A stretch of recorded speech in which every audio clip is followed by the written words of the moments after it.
You're listening to an episode recorded during the time Innovation Fuel was part of University Canada West. We are proud and grateful for the work we've done together, and we want to thank the university for being in our podcast. We are now excited to continue the journey of Innovation Fuel into its next chapter. Thanks for listening.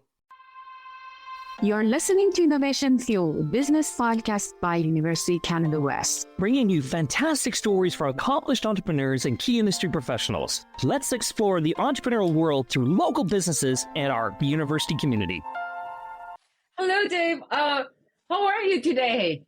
I am great because we can say anything we want to because we have an editor. And the editor edits out what they don't want to hear in our show. And it's great, Gelareh. Dave, how many times you made mistakes to tell my correct name? How many times? Oh my God. Like at the very beginning when we did one through probably 25 different episodes, I probably bashed your name left, right, and center in so many different ways. Now, because we've probably over 100 episodes, I have got it burnt into my head. And there's no way that my friend, who is our editor, Jennifer, is going to make sure that I don't do that again. Exactly.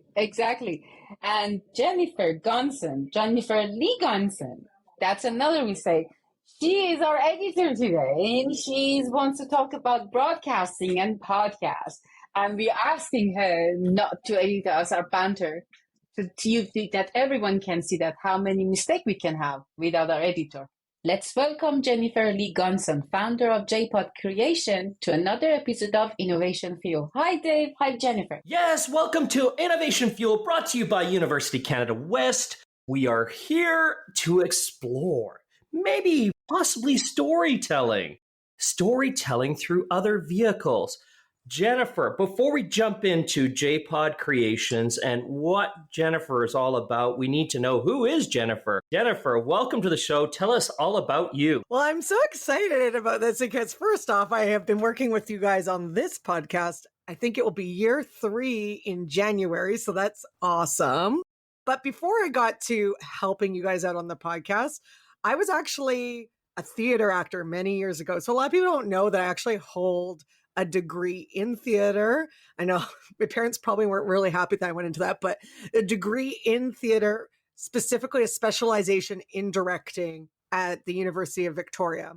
And I'm trained in film voice, theater voice, everything to do with performance. And then after I finished school, I was like, how do I make money at this? And I was like, why not become a broadcaster? Because then I'll get paid every day to speak on the radio. You got to figure out where the money is, right? And so, which is ironic because everyone's like, there's no money in broadcasting. So I guess maybe I wasn't super accurate on that, but it's a passion. I went to broadcasting school and then I became a radio DJ and I lucked out. I got my very first job in Fort St. John with Astral Media at the time, which is a big company that has now been bought by Bell. And I was a rock DJ on 101.5 The Bear, Fort St. John's best rock. And then I became radio DJ for the Jim Passon Group in Prince George and music director, which a lot of people don't know about me. And music director is the person that picks all the music for the station. It's actually a very scientific process. You have to use different charts to figure out how to make a hit station. So no pressure at all. And I also hosted a show on their station, which was 101.5 The River. So I ended up getting the job in the helicopter down here. And so that's how I came back to Vancouver. So I flew in the sky for 4 years, worked for CKNW, was a station I was contracted to, technically an employee of Canadian Traffic Network. So flew in the helicopter, report on traffic. And then I just had this moment in the helicopter of being like, the industry is changing so much. And how I'm going to have longevity in this industry because so many people were losing their jobs. And you remember this was probably about 8 years ago before we saw all the massive cuts that we're seeing in the last few months. And so my big aha moment was, even though I was not an employee of Chorus, I was contracted to them. They ended up purchasing Global, and that became part of their offerings. And so Global TV came on board. I was flying in the helicopter with the girl that did the reporting for Global. And then they did this thing where they were like, why don't we take the global 6 o'clock at night hour and pipe it onto the radio on CKNW, which was or is still the talk station. And I was like, oh, well, you're not going to need 2 traffic reporters. Obviously, this is the worst when you're thinking about the math in the helicopter. And I was like, I need to figure out how to get out of here before I get axed. So I decided to leave, and my family owns a construction business. And what happened was I was just doing little things for them behind the scenes, getting to know the Home Builders Association of Vancouver more, because my family owns a construction company and they've been members with them for a long time.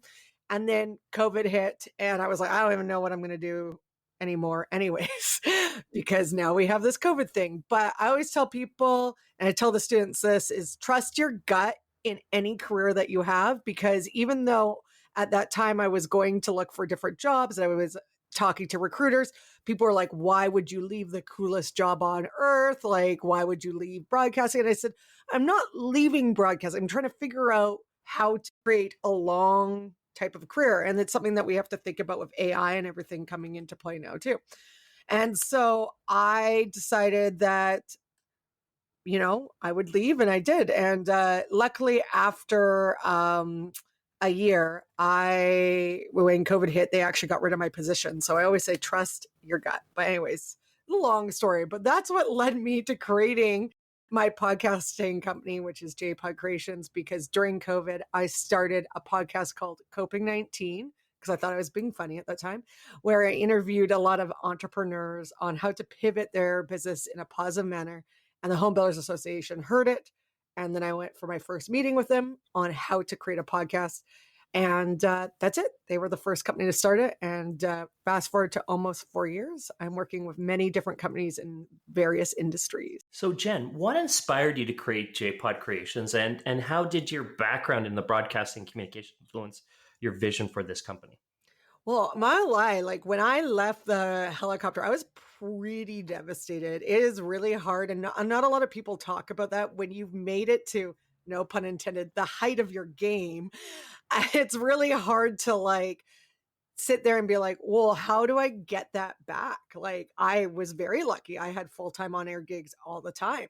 And I now had to figure out what else I'm going to do. And I felt like I was starting at square one again.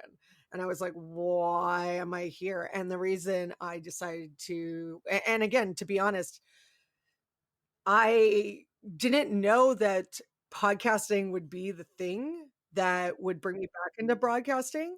And I had these skills that people were telling me, even recruiters were like, you don't have any skills, after I had like a lengthy career. And I've worked for some top organizations like the Jim Passing Group, like Astral Media.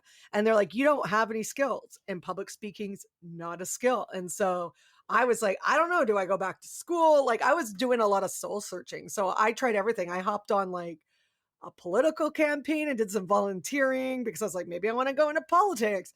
I did behind the scenes film because that's what I did a long time ago. So I was doing PA work and like running around getting people coffee, which actually was really relaxing, which people laugh about, because I was like, it's something that you don't have to worry about. You're like, oh, you can't screw up a coffee order. Like it's pretty easy tasks compared to what you were doing beforehand. So it was great fun. But I really thank my mentors, because during COVID, when I was like, okay, now the movie industry is like not happening. A ton of industries not happening. I was like, I don't even know what I'm going to do now. Like, I just keep feeling like life was just like, here you go. Here's another challenge. Like, figure it out. And I'm like, okay.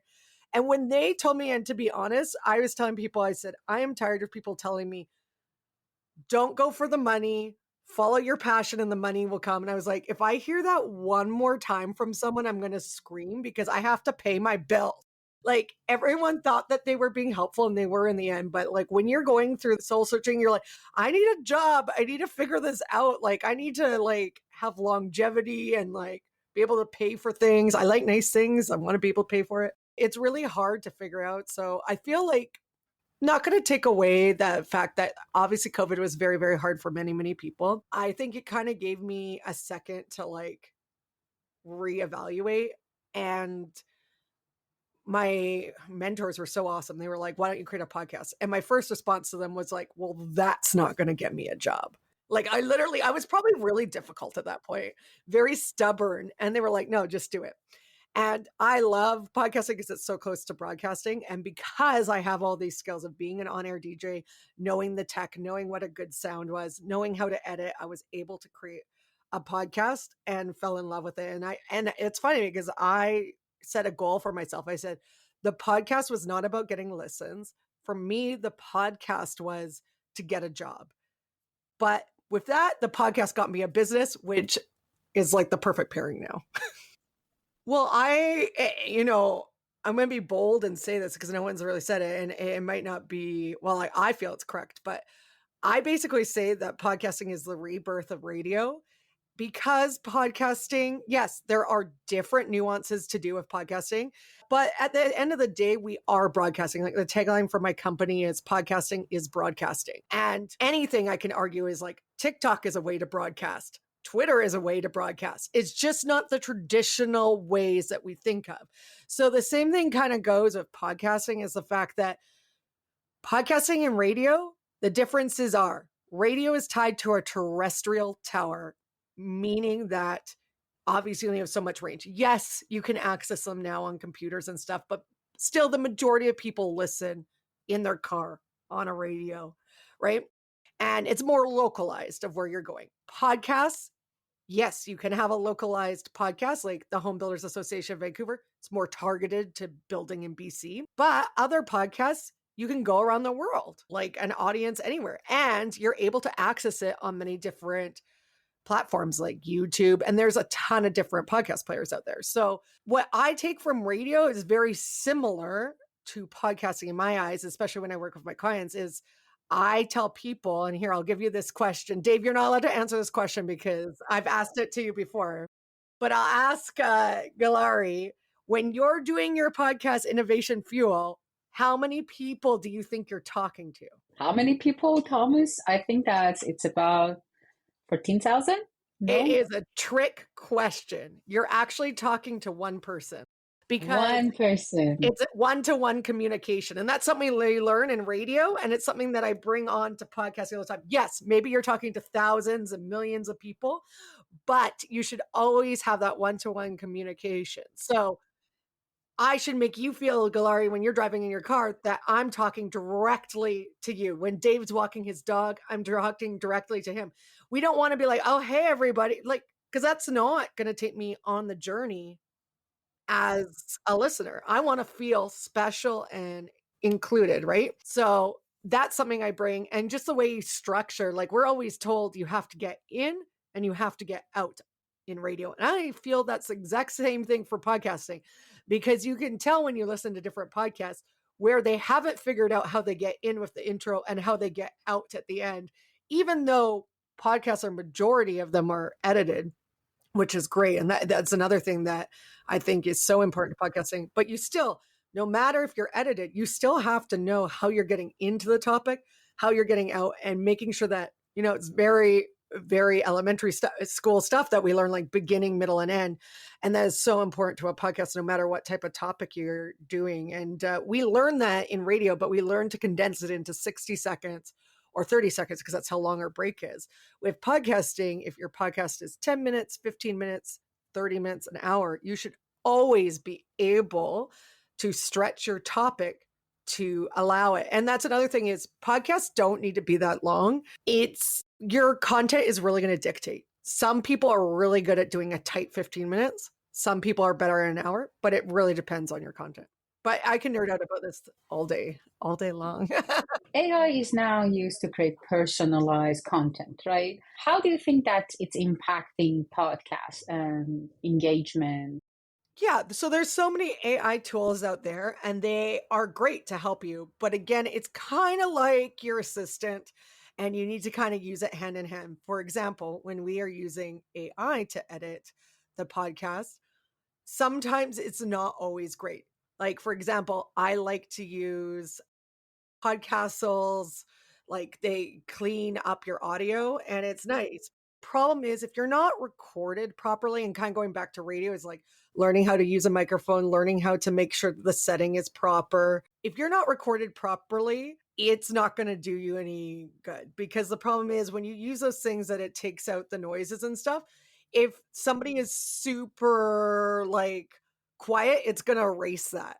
So then you go back through and you're like listening and you're like, oh, now somebody's voice is missing. So sometimes when I've used AI to edit, it's actually made my job a lot longer than not using it. So you really have to watch the AI. And the same thing is there's a lot of editors out there that you do it by transcript, which is great if you like looking at what the topic is. But again, you have to really know where to add space in it. And I usually use a Descript or an Eddy hand in hand with the Adobe Audition, because what will happen is if you go and you're like, oh, you've seen in Descript, and you're like, I'm going to cut out this oh, or I'm going to cut out this word. You're not able to know, even though it plays for you, the cadence of how someone talks. So when you get it back on into the editor, it will like, all the words will like be choppy. So it'll be like, there's no natural, it won't sound like Gelareh, and it won't sound like Dave.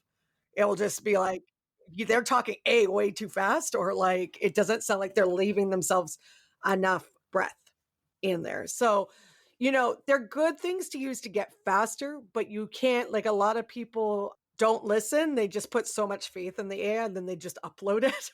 And then the listeners are like, okay, what is this? So again, they're great tools. AI is fine. I think it's going to be used way more in podcasting, but it's something that's a tool until it gets better at replacing all of us. It's a tool for now. But, and then I don't love this part of it. There is AI that's starting to mimic your voice, which I have two thoughts about this. I figure like, if I'm going to go to the work of making it sound like me, why wouldn't I just jump on the microphone and do it myself? But I guess I could see in other aspects, if you're a known famous person and they want you to say certain lines or whatever, then that's great. Then the AI can do that for you. But, I'm hoping that people still want to have real people. I hope so. Yeah. Just a final question about the AI. Are there any ethical consideration you think about when using AI in podcast editing, authenticity, content generation, or voice cloning?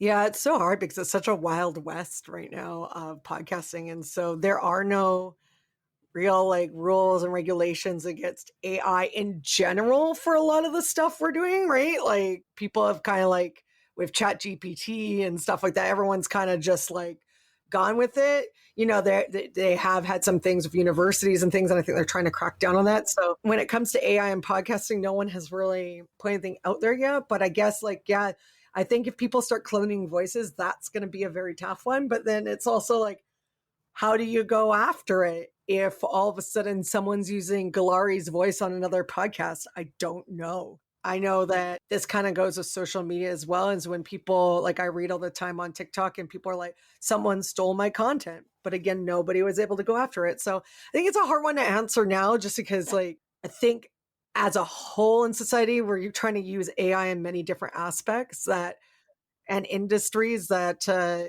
until they make sanctions, it's really difficult. Or if there's lawsuits, right? Yeah, absolutely. I go with you. Yeah, it's Wild West right now. And I don't think we need to create some ethical framework around AI.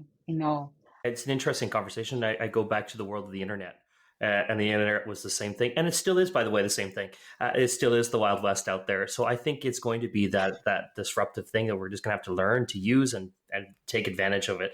But I want to circle back, Jen. I want to talk back to, because you mentioned like different timings for shows and different elements, and how do you put those elements together in a show? I'm going to put a podcast together, and thinking about how you approach it like in an impactful and engaging way. How do you go about telling that story? How do you know how much time and effort you should put into it?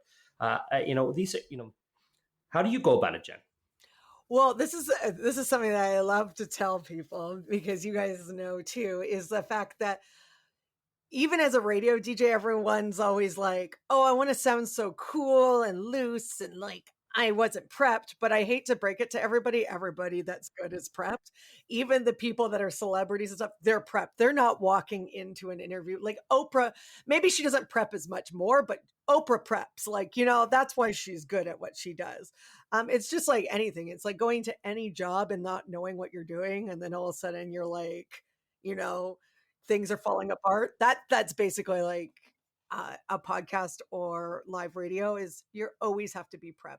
The thing is, the more prepped you are, the more natural you're going to sound. It's like anything, as you guys know, the better anytime anyone starts a new job in any industry, you kind of feel, like you're not sure if you belong there, like you don't know how to use all the software, get on the Slack, all that stuff. And then like a year later, you're like, whatever, like I feel great, like I know what I'm doing, right?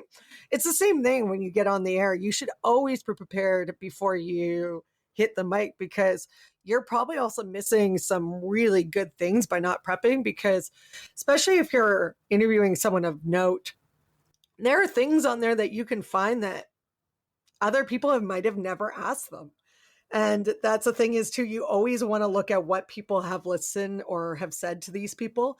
I research heavily and I listen to other podcasts when I have to talk to someone that is popular, because I want to ask them different questions, because they don't want to answer the same things all the time. Either they get bored.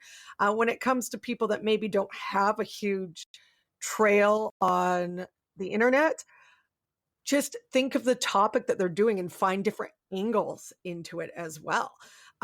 So just be prepared. And I interviewed these two women there. Again, they were awesome. They had a podcast.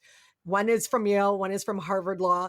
They do, and they both work for those universities, and they do the admittance into the school. And so they said, it was really refreshing to hear. They said they prep their episodes all the time, also because they got to make sure that the legal stuff they're saying is correct. But the reason they're able to sound like it's just at ease is because they're prepped. But anyways, I can harp on people all the time about being prepped. But So, now, but Jen, how would you determine the length of time? Like our show here is when we air it, it's probably about 28, 29, 30 minutes. But how do you know how much time that you should have your episode? Yeah. So podcasting is one of those things that it's like, it's better to get more than less, because they are predominantly edited. But you should know, like it took me a long time, because you have to self-edit yourself as well.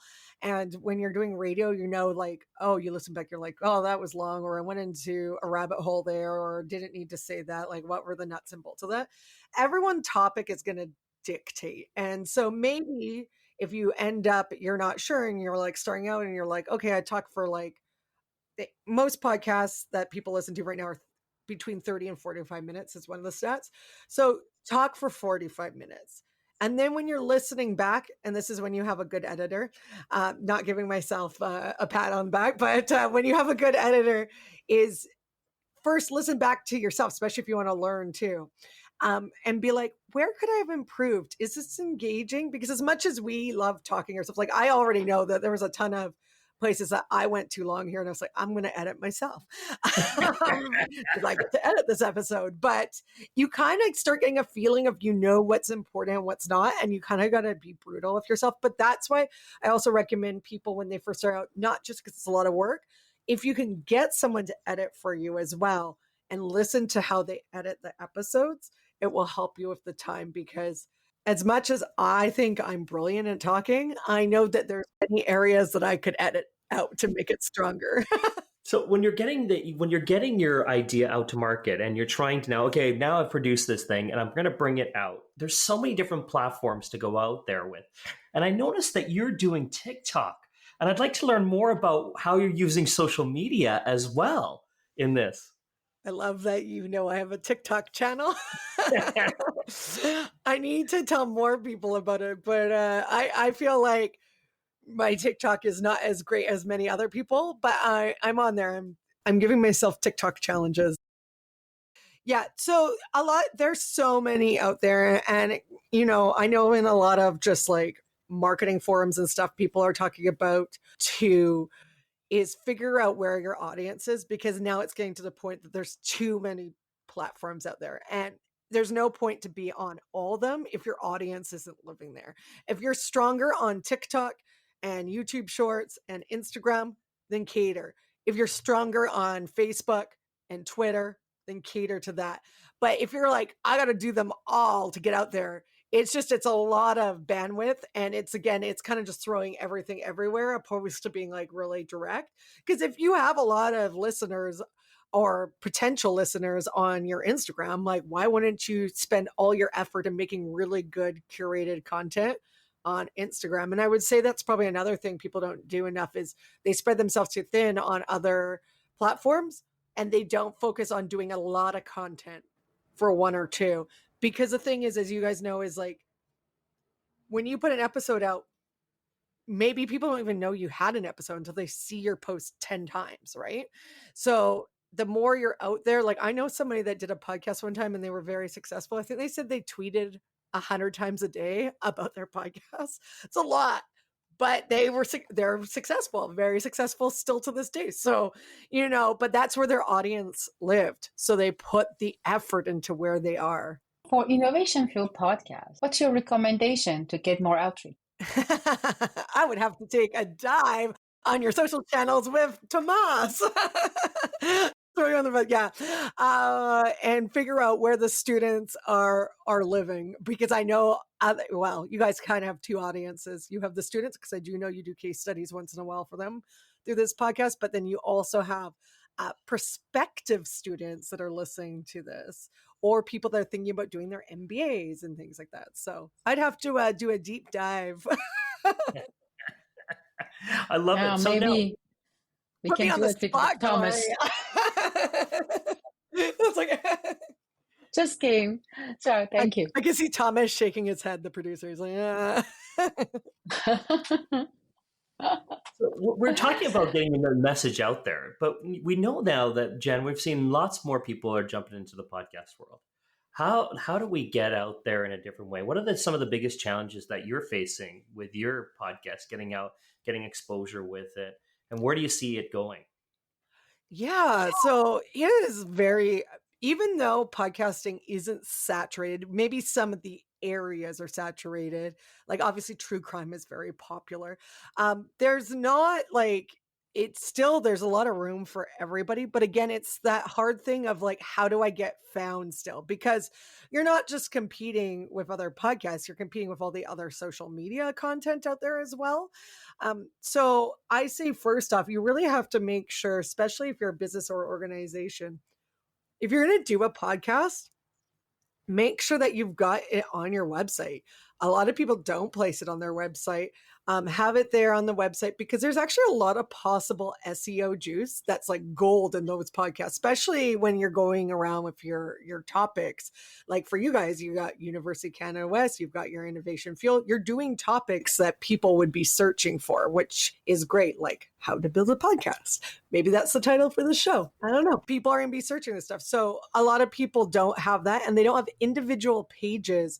It sounds like a pain, but individual pages for each episode, just again to get that SEO juice on there. And then you'd have like frequently asked questions and different things and information about your guests. And you guys have a lot of great guests on there that have well-known names. And then the embedded player, so people have access to that as well. And then some people, if they have a strong blogging game, it's great to implement the podcast into your blogging strategy. Again, you take the transcript, you make it into a blog. It's just trying to find more ways to create, you guys, SEO and content for your website. Because that's the thing is if you're going to go to all this trouble making a podcast, I tell everyone, use all parts of it, because for the first while, as you guys know, it takes a long time to build an audience. So it's like, you might as well give return back to your marketing efforts and kind of make it all work together. And a lot of people, when it comes to doing business podcasts, organizational podcasts, they're not implementing it into their marketing strategy. And there's so much gold in what you guys are saying. Like for you guys do amazing episodes with great guests. And it's like, you take that transcript now, and that's like 90 pieces of content per episode. And it doesn't necessarily have to be podcast related.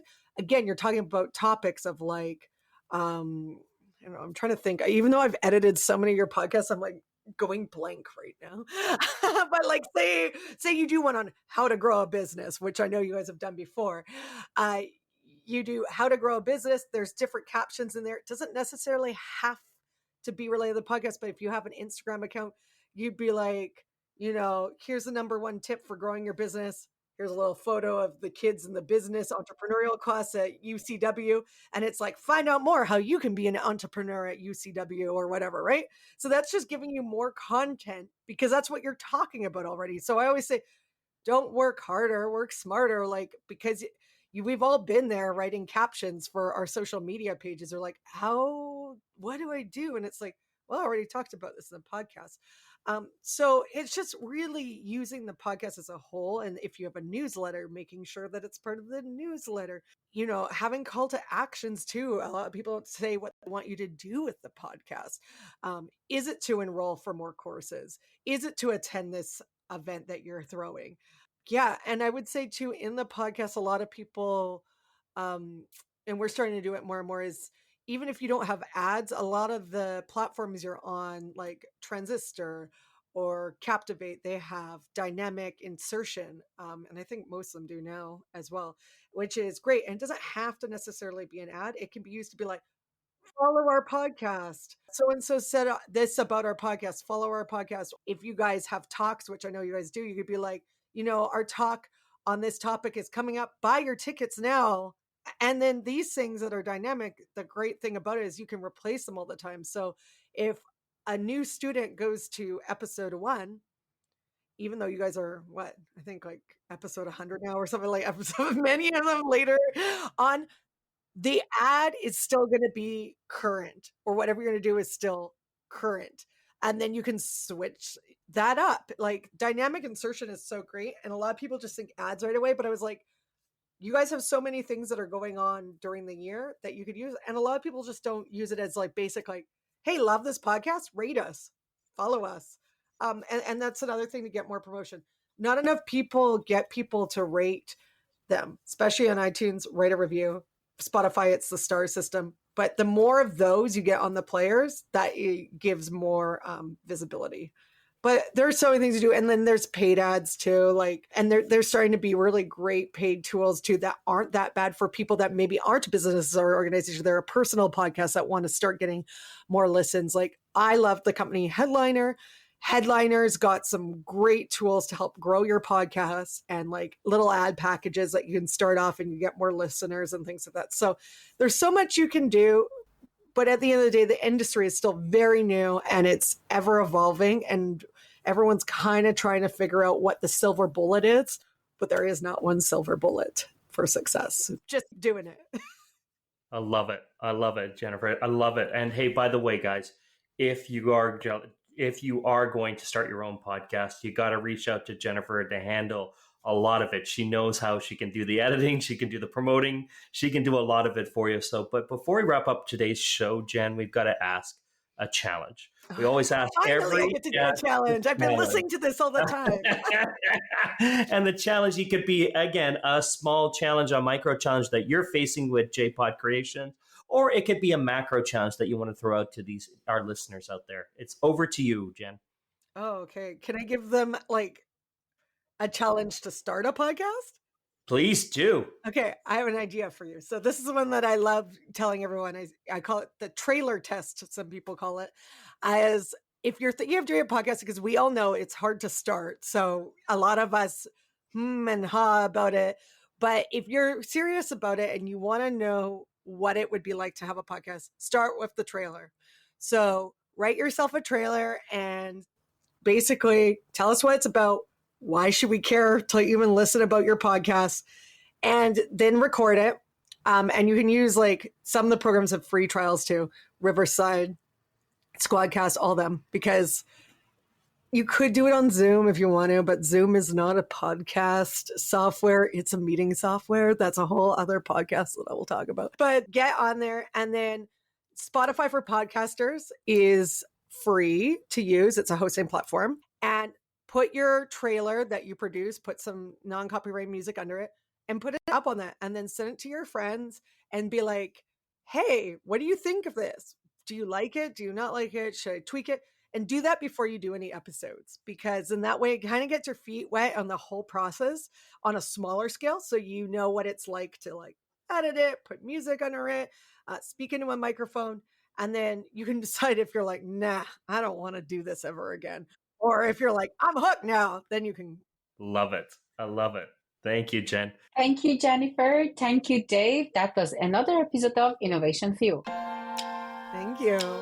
Thank you for listening to Innovation Fuel. We are on all podcast streaming platforms, Google, Spotify, and Apple Podcasts. Visit our website at www.upenwest.ca/Innovation Fuel. Also, follow us on Instagram at innovation_fuel.